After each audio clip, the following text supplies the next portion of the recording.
Welcome, listeners, to this episode of BrandMe360, the podcast dedicated to helping you navigate the world of branding.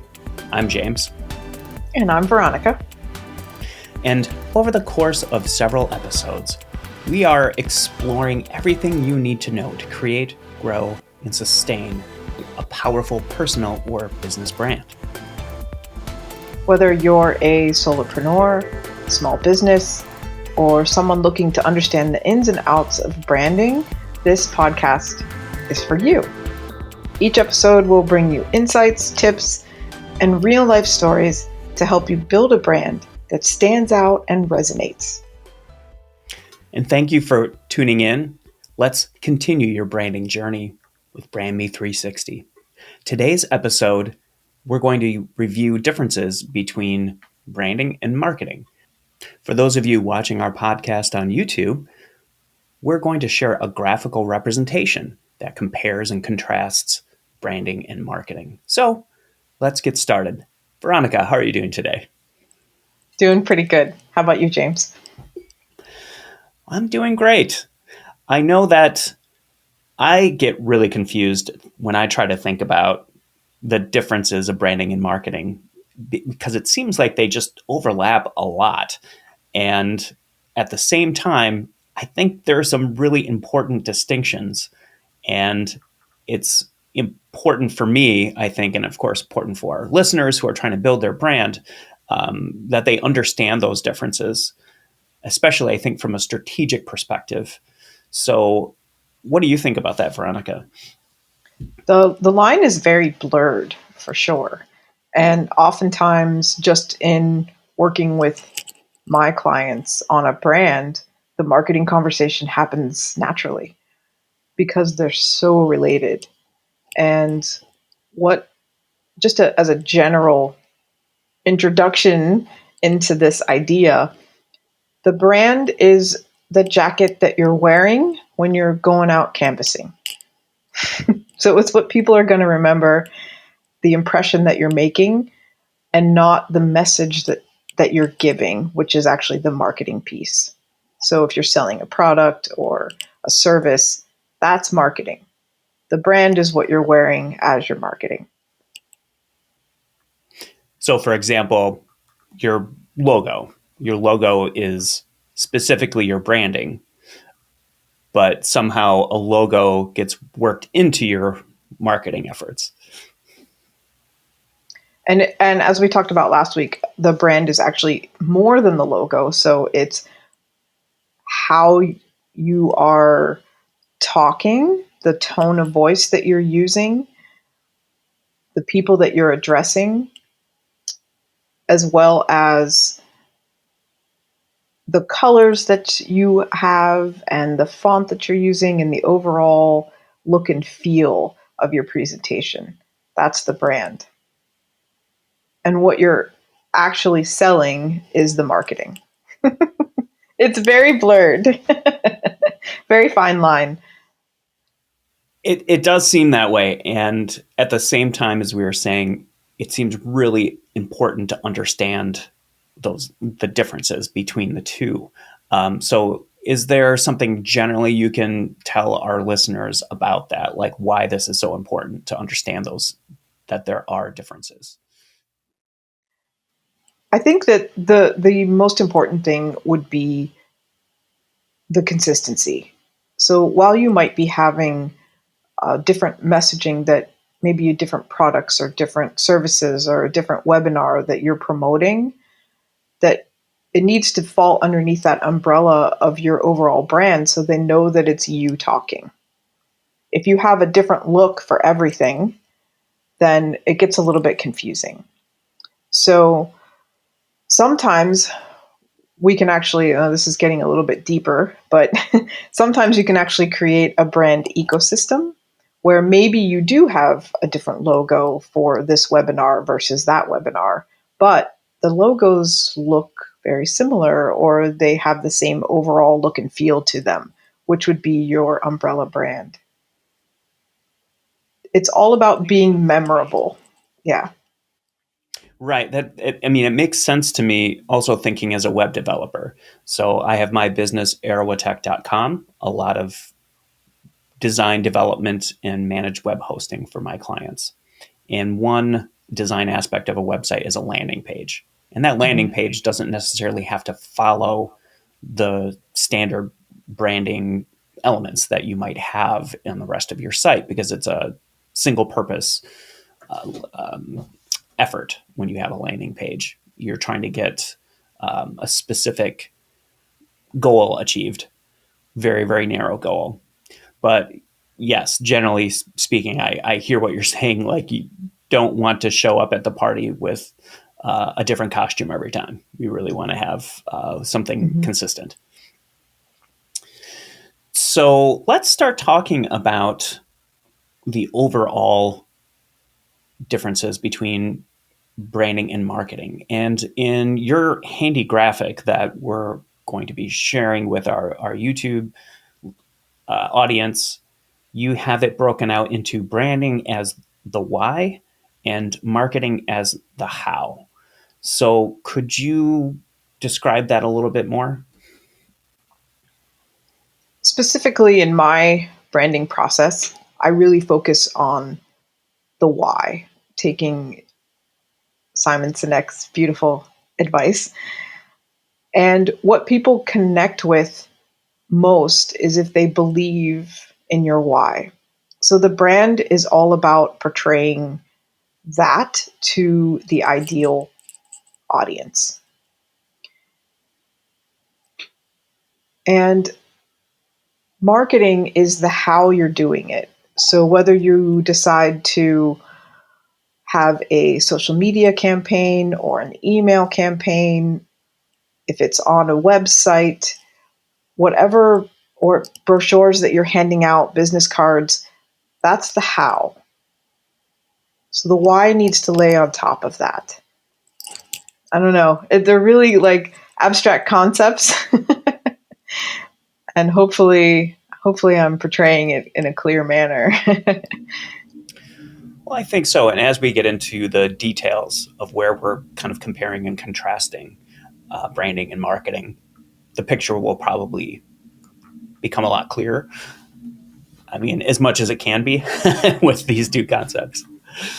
Um, how you had this outlined, I really appreciated the way that you put this together, where you outline this in terms of branding and marketing, in terms of what is the purpose, the focus, the strategy, the scope, message, the image, the impact, and the approach. So that's kind of the overall outline of how you are walking through us through these differences with branding and marketing. Mhm. Um, and so to start out with, maybe we can talk about purpose and compare branding and marketing. So, for example, how does branding focus on identity and perception, and how does that compare and contrast with marketing? As we talked about last time, the overall purpose of a brand is to build a relationship with your audience.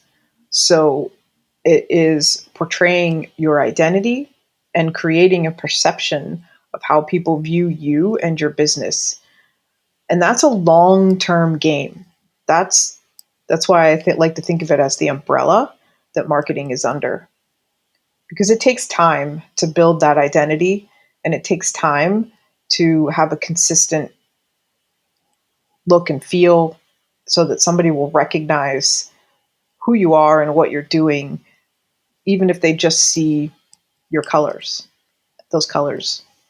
Oh, that reminds me of so and so, you know. So that's the purpose of the brand, is to create the identity and to make it memorable for your audience. The purpose of marketing is short term. So if you're promoting a service or a product and you're looking to make money, make sales.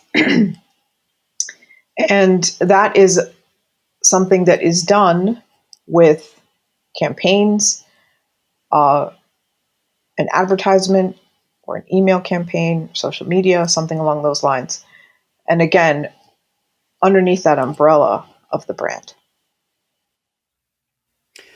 And just to make sure we have kind of a shared understanding, not just with us, but of course with our listeners, when you talk about a marketing campaign, can you describe what that is, define that maybe a little bit for our listeners? Some people are very familiar with that term. I am, Mhm. but some may not be.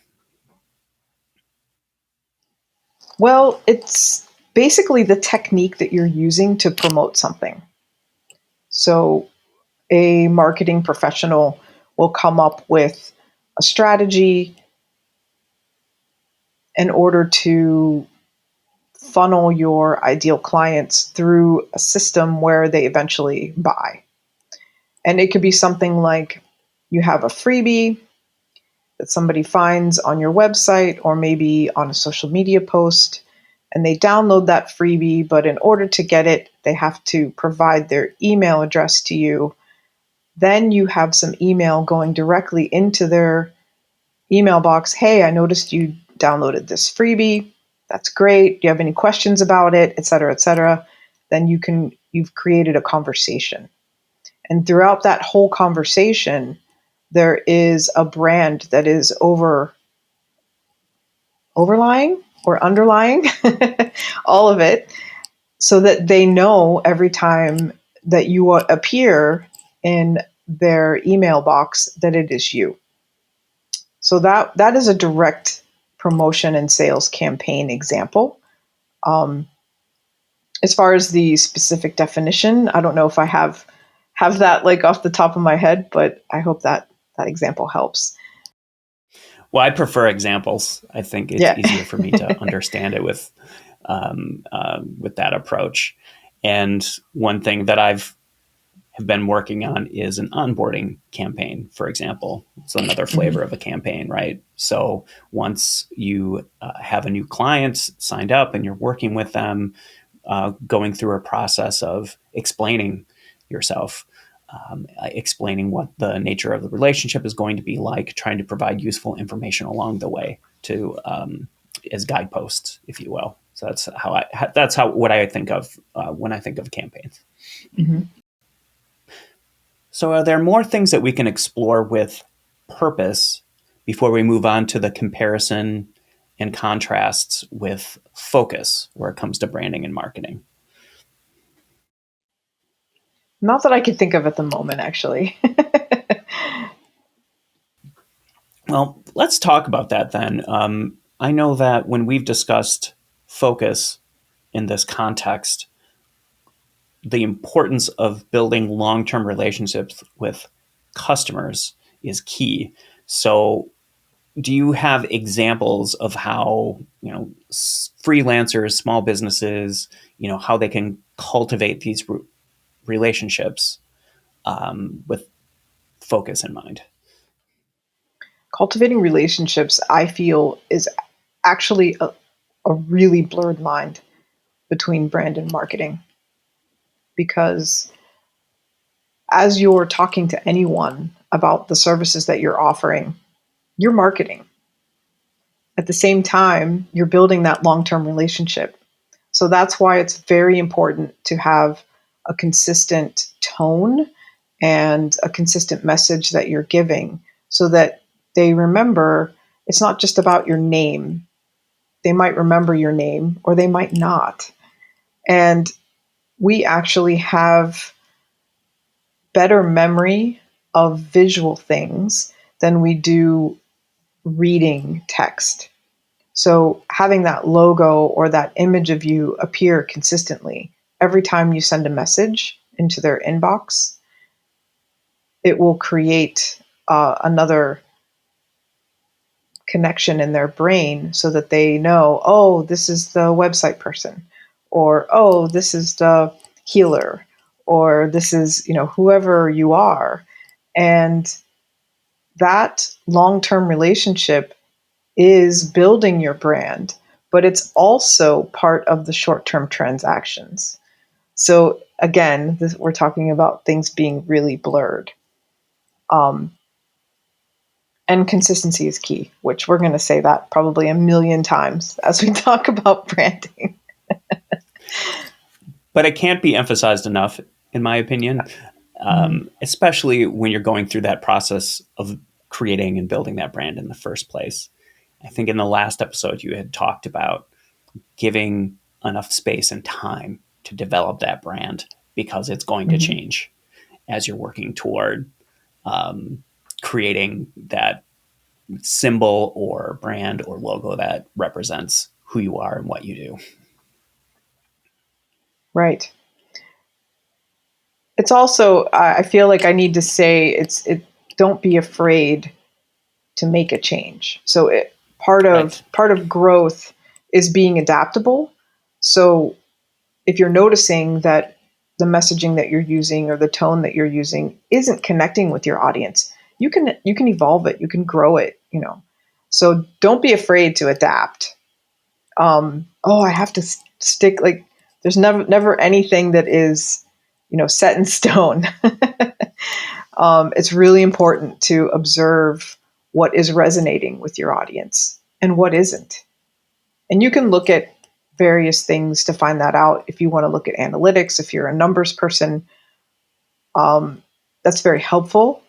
You can also use your intuition, which I tend to do. If people are responding to you, then obviously you're hitting something with them. If they're not, then maybe you need to adjust a little bit. I think a good example of that in marketing is called A/B testing. So Yes. trying to, if you're promoting something in particular, let's say it's an event, product, or a service or something like that, and you are putting out campaigns, ads, you want to experiment. The experiment is incredibly important, and you can get so much good information from testing A versus testing B and seeing which one resonates, and then Mm-hmm. adapting your approach based on that information. That's kind of an information driven approach, a data driven approach to that as well. And I feel like that is a really good segue into the conversation about strategy.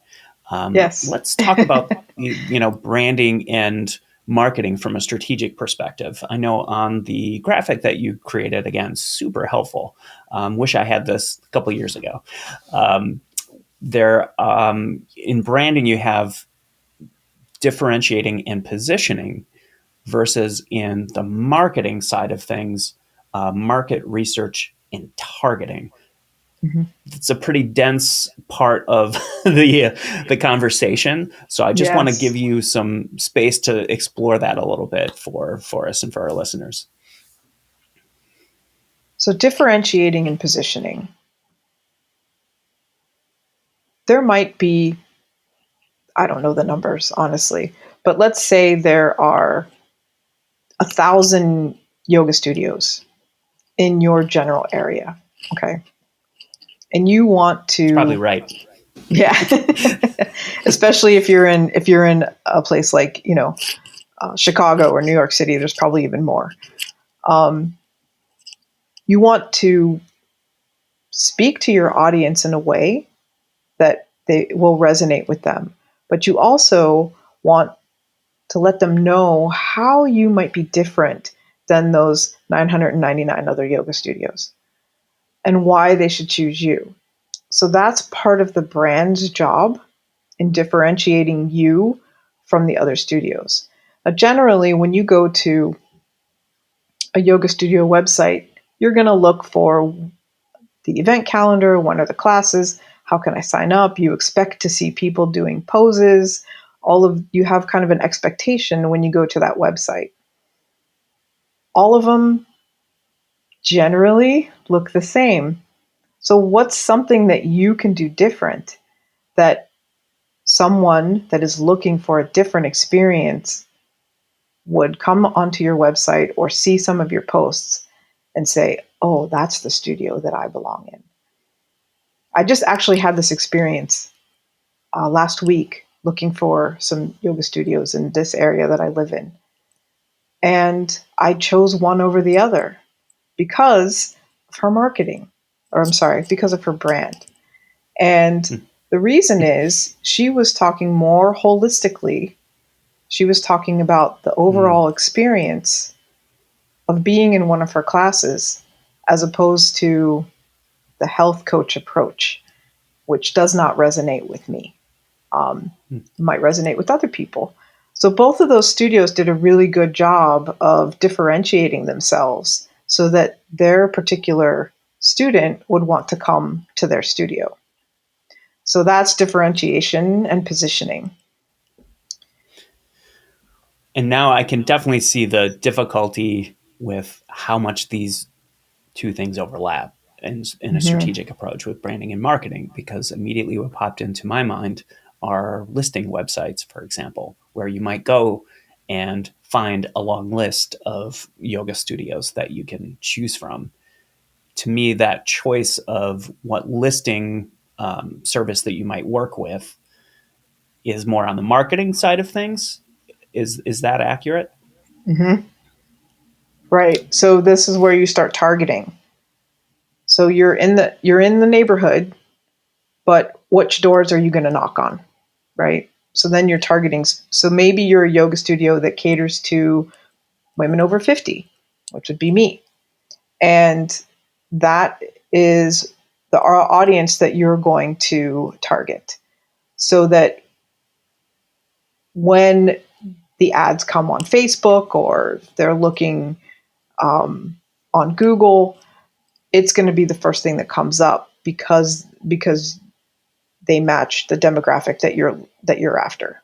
So that's the marketing strategy that comes in.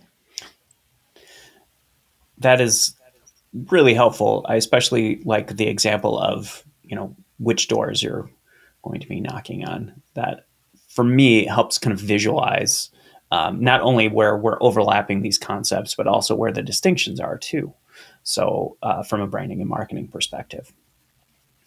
So again, for our listeners, just a reminder, today in BrandMe360, we are comparing and contrasting branding versus marketing, though, as we've said a few times, there's a lot of overlap, a lot of gray area in between. So we're trying to explore the full spectrum of those two concepts. Um, are there more things that you wanted to approach or talk about with our listeners where it comes to strategy? Because again, out of all of the different concepts that we're exploring today, that one seems the most complex and um, difficult to Yeah, navigate. we can probably do an entire episode on each of these, Right. especially strategy. Right. So there's so many different strategies with marketing, and there's also different brand strategies. It's maybe not as clear as the different paths you can take with marketing, but how you present yourself to your audience is the brand. So, how are you going to do that? Is it going to be genuine? Is it going to be revealing your true self? Is it going to be maybe a little bit of a mask that you wear? Or maybe it's just going to be your business and not necessarily you. So there's many different ways that you can approach a brand. If it's more of an organization, obviously the brand strategy is going to be different than for someone that's a solopreneur. There's the brand strategy for a nonprofit will be different than a brand strategy for a for-profit business.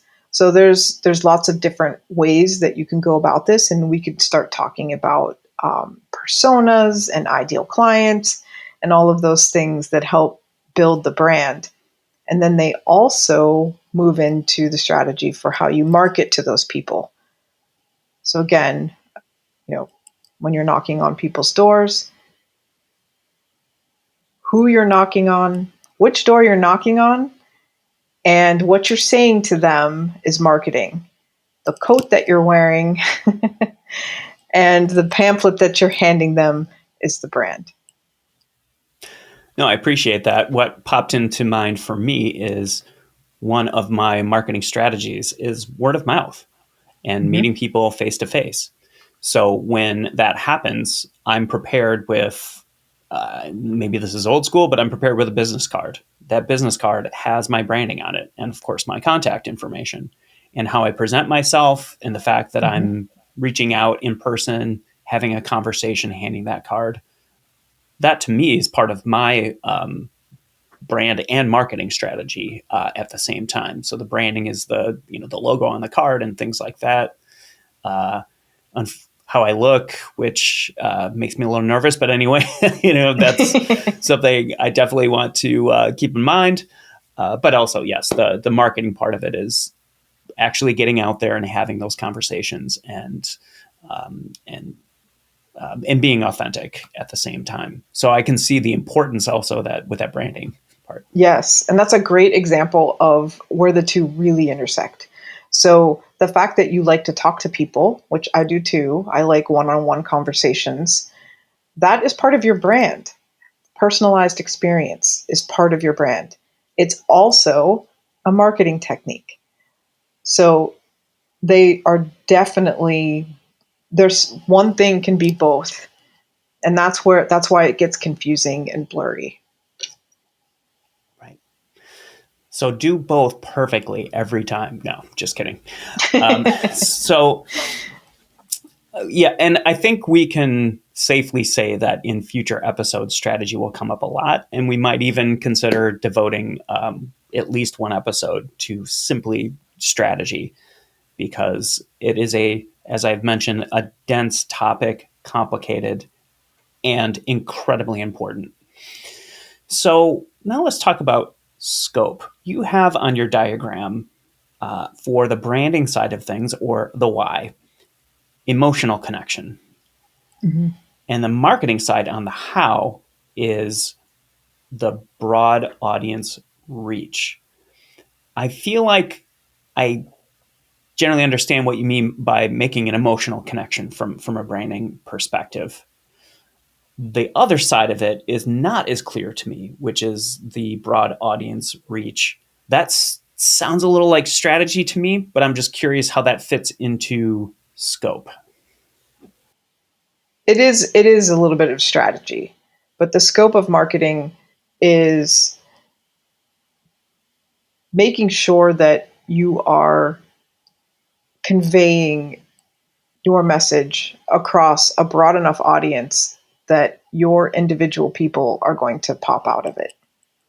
So this is where something like social media is very helpful because you can build a broad audience. You can have a lot of people that you're talking to, and yet those that are responding are going to kind of come out of the woodwork, so to say, so to speak.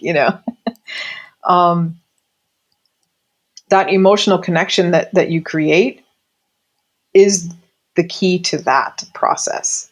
So if something that you say in your tone, in your copy, and in the way that you convey your brand is emotionally connecting with your ideal client, then they are going to bring themselves forward and say, hey, what you said here, that's me.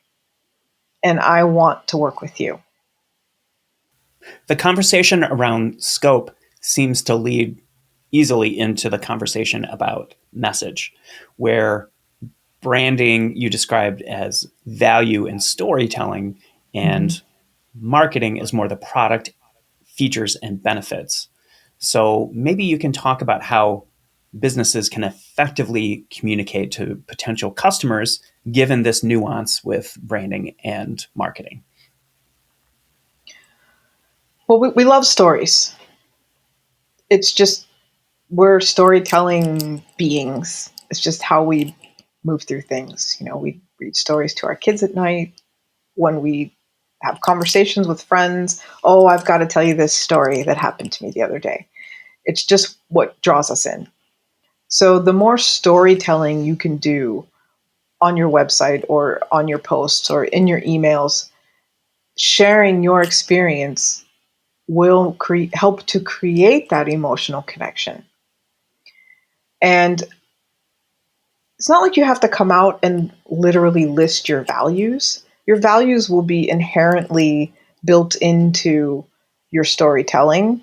And the way that I approach branding is that we actually start with the values. So we make sure that the brand is built on them. I call them the sails of your brand because they actually give us the direction.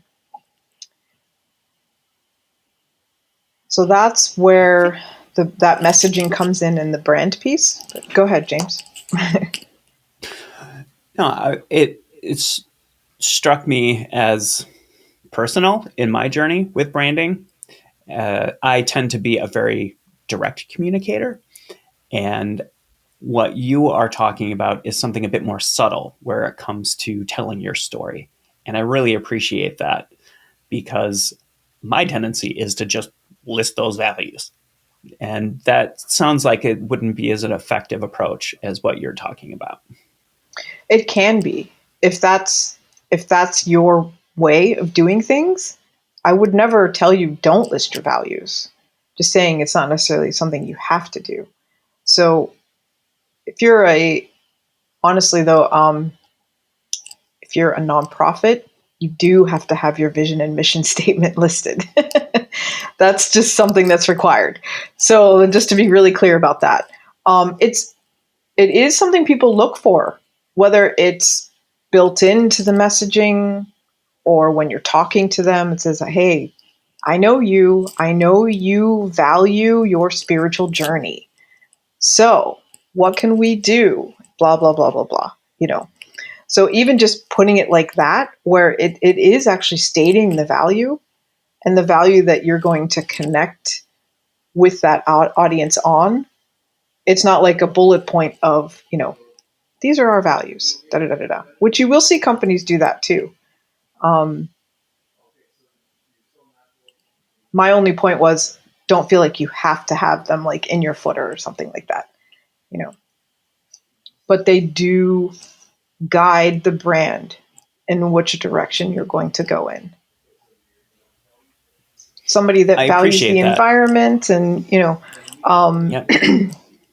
wants to be eco-friendly, their brand is going to have probably leaves or trees or something green that's going to kind of guide the direction of the brand. you know and your brand is actually a great example of that. So Oh, with, with the thank olive you. So branch, yeah, yeah. the olive branch is my symbol. The tagline I have is "Make peace with technology," with the intent of having multiple meanings behind that, helping people Mm-hmm. make peace with tech, especially when you have anger, fear, distrust, difficulties generally speaking with technology. That is those are the clients I like to work with, and try to take a compassionate approach. So that's where the peace part of the branding comes in other ways as well. Hopefully, that's my intent.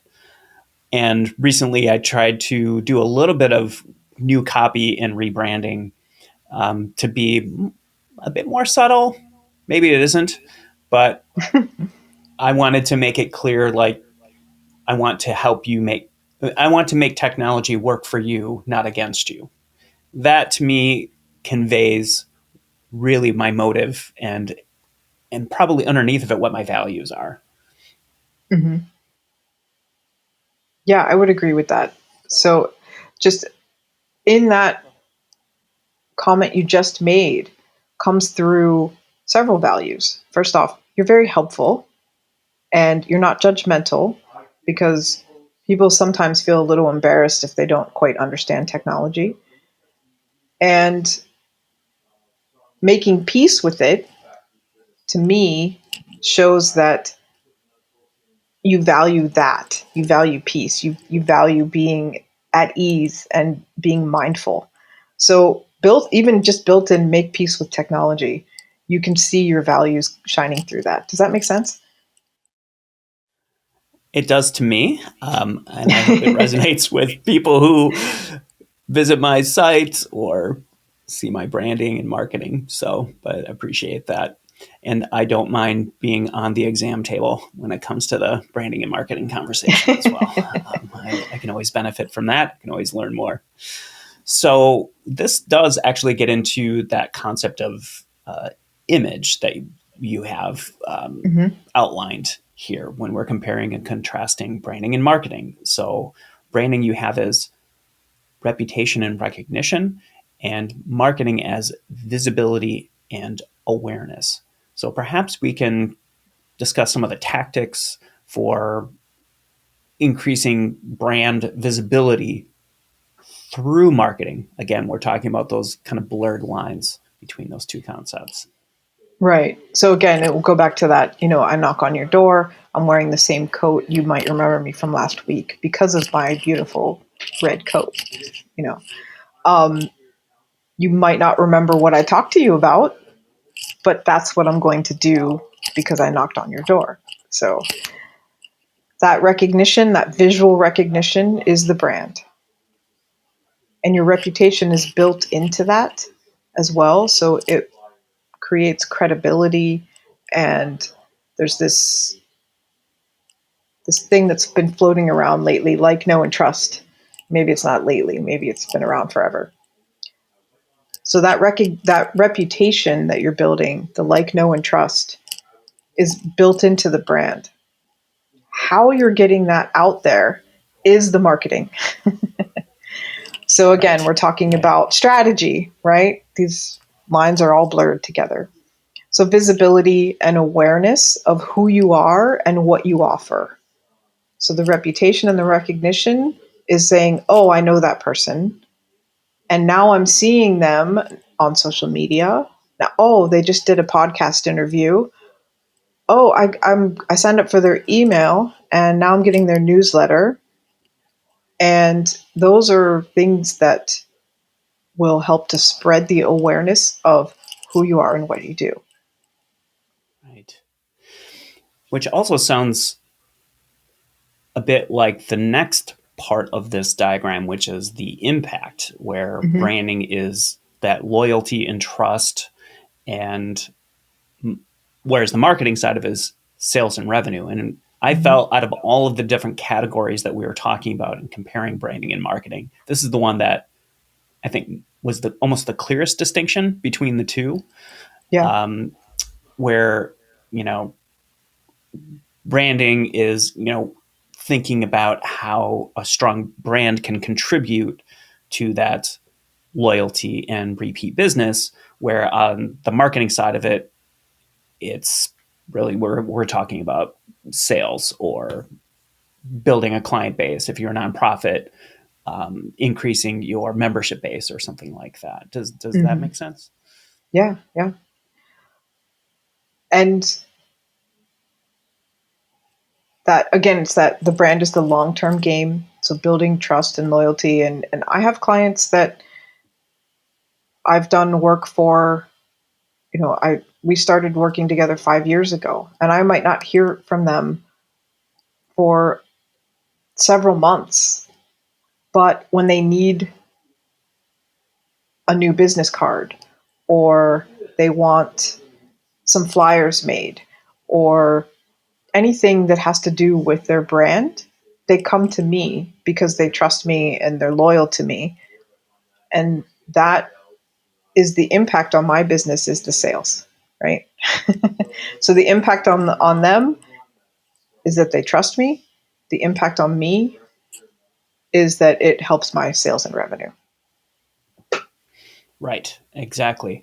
And this really brings things close to a conclusion here in this conversation. And there's just so much more that we could talk about. As we've said, we're doing our best in our second episode of BrandMe360 to try to give more generalized definitions and understandings of these concepts. So difficult to do because it is complicated, a lot of overlap, and devoting some time and attention to getting into the weeds, so to speak, with these concepts. I think it's just unavoidable, but necessary.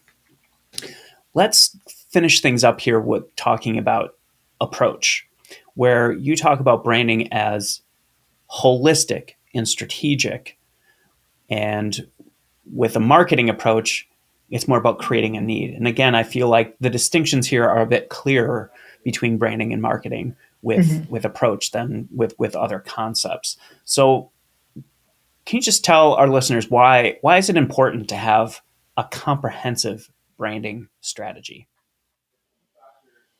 Again, it goes back to consistency. So if you have this overall brand umbrella and you're approaching it, not just it's not just the logo, it's not just your tone or your copy, it's not just the colors, it's not just the font, it's all of those things and your appearance and how you talk to your audience. All of that encompasses those memorable experiences. Basically, you're building an experience for your ideal audience. And it is a little bit strategic in how you approach that experience so that it is building that emotional connection with them, like we talked about. Right. And then That's the all about marketing brand side of your strategy. approach. Yeah, so the Right. And marketing is creating the need. So I'm talking to the right people and recognizing they may feel blocked for some reason, and you're a spiritual counselor, and you can help them work through that block. So recognizing or creating a need within, I don't know if I really actually like, I might change this to remove create the need to recognize the mm, need. Only mm-hmm, because mm-hmm. creating a need is usually a corporate capitalistic approach to you need this new iPhone because so that's creating a need. But recognizing the need is more inviting, right? Where we all have needs. We all need, like, I needed a yoga studio in this area. So they didn't create that need for me. That's something that I had already. Um, so yeah, I might actually change that word on this before I think you before we I put think it you out there just too did. far. Yeah. I think you just did. And I knew where you were coming from, but I do feel that that represents more your goal in talking to people about their approach when it comes to branding and marketing. Um, for me, people need technology support. They need training. They need websites. They need support when they have a website, technical Mm-hmm. support, design development, those kinds of things. I don't really need to create that need. That need is out there. It's Right. it's hard for me to imagine a business or even a small business or a nonprofit that doesn't need a website these days Right. to move forward. Otherwise, you're going to be really hurting on the strategic side of your marketing, for example. Exactly. Well, there's so much more to talk about. This is I think the best we can do within an episode to talk about the differences between branding and marketing and where things overlap. So that is a wrap for today, but we promise you almost all of these topics we'll be discussing again in the future, especially strategic concerns with branding and marketing. So that is a wrap for today for BrandMe360. And we really hope that you enjoyed this deep dive into those differences. And just a huge thanks again to Veronica from Wonderlust Design for sharing all your valuable insights. Really appreciate it. Thank you for having me. This is so much fun. Yeah, this is great. So, is there anything that you have for parting words for our listeners? Yeah, so just remember that branding is all about creating your strong identity and building that long term relationship with your customers. Marketing focuses on promoting your products or your services and driving sales. And branding is that long term, long game relationship. Both are essential in success of your business, and really striking the right balance is key. So next time in episode 3, I think we're going to dive into the branding pyramid, and we'll get to those basic questions that help to create the brand strategy, build that foundation. Yeah. So jumping off of that pyramid or into it, regardless, we're going to have a great time with it. So if you found today's episode helpful, enjoyable, please like and subscribe to our channel. And you can also listen to our podcast on all major streaming platforms. Your support means the world to us and really helps us to continue to bring you this valuable content. So again, thank you for tuning in to BrandMe360. And until next time, keep experimenting and be fearless with your branding journey. Thank you, everyone. Thank you.